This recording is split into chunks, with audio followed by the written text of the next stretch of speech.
आज हम दूसरी प्रश्नावली स्टार्ट कर रहे हैं। जो आपकी प्रश्नावली का नाम है बहुपद प्रश्नावली 2.1 आपकी स्टार्ट हो गई है, जिसकी पहली एक्सरसाइज के कुछ सवाल जो मैंने यहाँ पर लिख दिए हैं। यह कह रहा है कि किसी बहुपद px के लिए y बराबर px का ग्राफ है तो px के शून्यों की संख्या बताना। ये ग्राफ के सवाल है, ग्राफ की कॉपी होती है, वहाँ पर ये बनाए होते हैं। कभी कभी पेपर में शायद दे भी दे, लेकिन आपको सीखना कोई मेहनत का काम नहीं है। बहुत छोटे से सवाल है ये और बहुत आसानी से समझ में आ जाएंगे आपको। मैं ये सब मैंने बना लिया है, लेकिन मैं आपको अलग से इसको अच्छे तरीके से एक समझा देता हूँ और सारे सवाल आपको एक बार में समझ में ये आ जाएंगे। जैसे कि हमने ये जानते हैं कि इस तरीके से ये हमारा एक प्लस का निशान जो आपको दिखाई दे रहा है, ये कार्तरीय तल का होता है निर्देशांक ज्यामिति में। ये बीच में यहाँ जीरो होता है, इसको ओ नाम दे देते हैं हम। इधर की राइट साइड में एक्स होता है, इधर लेफ्ट साइड में एक्स अक्ष होता है, ऊपर साइड में वाई और नीचे की साइड में वाई अक्ष। इसको हम अक्ष बोलते हैं। ये सब अक्ष हैं आपके, ठीक है। ये अक्ष हो गया, ये हमारा वाई डैश अक्ष हो गया। इधर की साइड में जो निर्देशांक चलते हैं वो आपके प्लस चलते हैं, इधर को लेफ्ट चलते हैं डैश की साइड में, इधर प्लस और नीचे डैश जो है डैश के ऊपर लगा रखा है मैंने, इधर को ये माइनस चलते हैं। यहाँ पर प्लस माइनस वाली बात नहीं करते हैं। यहाँ पर हमें क्या करना है, जो ग्राफ दिया है इस ग्राफ में हमें शून्यकों की संख्या बतानी है कि कितने कितने शून्य हैं। अब यहाँ पर हमने कोई ग्राफ खींचना है। ग्राफ आप जानते हैं, आपने देखा होगा कि बड़े बड़े मैच वगैरह में और कभी कहीं दूसरी जगह ग्राफ वगैरह दिखाकर उस इस चीज की मात्रा को प्रदर्शित किया जाता है। तो वहां पर क्या करते हैं कि वो ग्राफ ऐसे करके कभी तो ऐसे करके कॉलम बिल्डिंग सी खड़ी कर देते हैं, है ना। कहीं पर इस तरीके से एक एरो चलता है, इस तरीके नीचे चौड़ा ऊपर चला, इस टाइप से होता है। तो यहाँ पर वो पी एक्स की बात कर रहे हैं कि इस रेखा पर ग्राफ कहाँ कहाँ और कैसे कैसे चल रहा है। तो जैसे कि हमारा आप देखते हैं सवाल नंबर पहला, पहले में ग्राफ उन्होंने ये खींचा है और एक्स अक्ष हमारा ये है, वाई अक्ष पे है, ये एक्स अक्ष पे है नहीं, और एक्स अक्ष का उसने क्या पूछा है, पी एक्स एक्स अक्ष का पूछा है। तो एक्स अक्ष पे ये कहीं टच नहीं कर रहा है, तो यहाँ पर हम एक लाइन लिख देंगे कि यहाँ लिखेंगे शून्यकों की संख्या शून्य है, जीरो है। क्यों है, क्योंकि ग्राफ एक्स अक्ष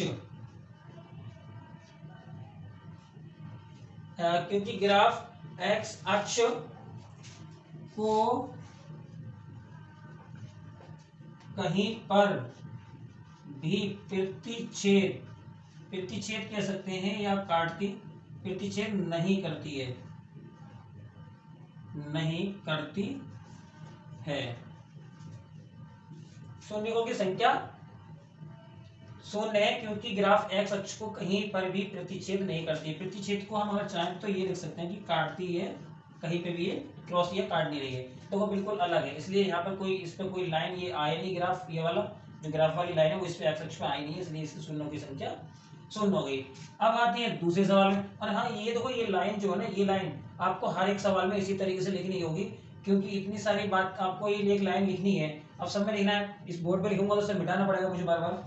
तो देखो यहाँ पर दूसरा सवाल है। अब यहाँ पर ये एक्स अक्ष ये वाई अक्ष है, ग्राफ हमारा यहाँ से चला ऐसे करके होता हुआ वाई अक्ष को काटता हुआ और एक्स अक्ष को काटता हुआ वो चला गया। तो देखो एक्स अक्ष को यहाँ इसने इस ग्राफ ने एक बार काट दिया, तो यहाँ पर जो लिखेंगे हम शून्यकों की संख्या एक है, क्योंकि ग्राफ एक्स अक्ष को कितना एक जगह प्रतिच्छेद करती है ना। ग्राफ एक्स अक्ष को एक जगह, केवल एक जगह प्रतिच्छेद करती है ना। शून्य की संख्या तो बंद हो ही गई। इतनी लाइन तो आप लिख ही दो। अगर एक बार को आगे के लिए नहीं लिख पा रहे इतना, तो ये लाइन लिख दो कि शून्य की संख्या कितनी है, जीरो। इसमें कितनी है, एक। आगे की ये थोड़ी सी लाइन बढ़ा देना, क्योंकि ग्राफ एक्स अक्ष को कहीं पर भी प्रतिच्छेद नहीं करती। तो इसमें हो गया, इसमें एक जगह कर रहा था, यहाँ पे एक जगह लिख देना कि एक जगह प्रतिच्छेद करती है। अब यहाँ तीसरे वाले पर जाते हैं। तो एक तो एक्स अक्ष को यहाँ काटा इसने, दूसरा यहाँ, तीसरा यहाँ। तो इसमें शून्यकों की संख्या कितनी हो गई, 3। यहाँ पर हमारे शून्यकों की संख्या 1 थी, यहाँ 3 हो गई। अब यहाँ पर लिखेंगे शून्यकों की संख्या 3 है, क्योंकि ग्राफ एक्स अक्ष को 3 जगह पर प्रतिच्छेद करती है। अब आता है अगला सवाल। इसके और ग्राफ दे रखे हैं, 3 4 5 6 सवाल दिए हैं उसमें भी देखो इसी तरीके से। मैं अभी ये सब साफ करके उसमें बताता हूँ आपके लिए।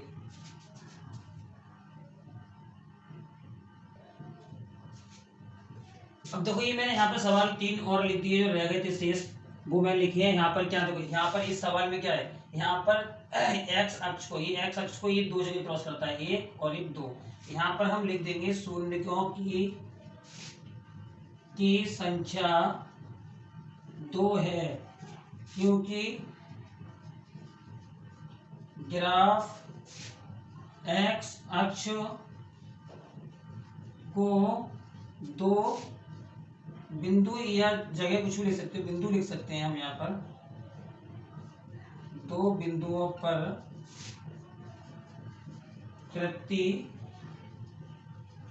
छेद करती है। इतनी लाइन इसमें लिखनी है। अब देखो यहाँ ये 2 जगह हो गई। अब देखो इसमें 1 2 3 4, ये 4 जगह, तो इसमें यहाँ पर जो हो जाएगी वो 4 हो जाएगी शून्यकों की संख्या। लास्ट सवाल है 6 नंबर। इसमें देखो, इसमें है, देखो देखने लायक, इसमें थोड़ा समझने वाली बात है। इसमें क्या है, देखो यहाँ पर आपको ऐसा लगेगा 1 2 3 4 5, लेकिन यहाँ पर ऐसा नहीं। तो यहाँ पर 1 1 और 1 1, ये यहाँ पर शून्यकों की संख्या 3 3 क्यों है? तो जब ये रेखा इस टाइप से, ये रेखा जो है ना आपकी, ये वाली रेखा एक्स अक्ष जिस पे है, ये इस टाइप से होकर जा रहा है, इस टाइप से होकर, जब ये इस टाइप से होकर आता है तो ये क्रॉस वाला हो गया। अगर ये इस तरीके से नीचे मुड़कर चला गया तब भी 1 में काउंट होगी। अब ये ऐसे नहीं होता, अगर ऐसे करके होता तो ये 2 में काउंट होता, और रेखा के बिल्कुल ऊपर है कि निकल गया तो ये 1 में ही काउंट होता है आपका। तो यहाँ पर जो आपके शून्य हैं वो 1 2 और ये 3 हो गए। ये ग्राफ वाले सवाल हैं, कभी पेपर में पूछ भी लेता है वो, और कुछ ज़्यादा हार्ड भी नहीं है। आपको बस थोड़ा सा 5 मिनट का मुश्किल से देखना है और क्लियर हो जाएगा। ये एक्सरसाइज आप बिल्कुल देख लें। और जो नेक्स्ट एक्सरसाइज है इसकी 2 बहुपद की बहुत इंपॉर्टेंट है, उसके बहुपद के बारे में पूरा बेसिक से लेके फुल कंप्लीट एक ही वीडियो में कोशिश करेंगे कि एक ही वीडियो में आपको क्लियर हो जाए, और बढ़िया अच्छे तरीके से आपको मैं उसकी समझाने की कोशिश करूँगा, ताकि वो आपको कभी उसको भूल भी नहीं पाएँ। और उसके सब बताएंगे स्टार्टिंग से पूरे A to Z पॉइंट लेकर चलेंगे। आज की वीडियो अच्छी लगे तो प्लीज़ चैनल को सब्सक्राइब और वीडियो को लाइक जरूर कर लें। Thank you.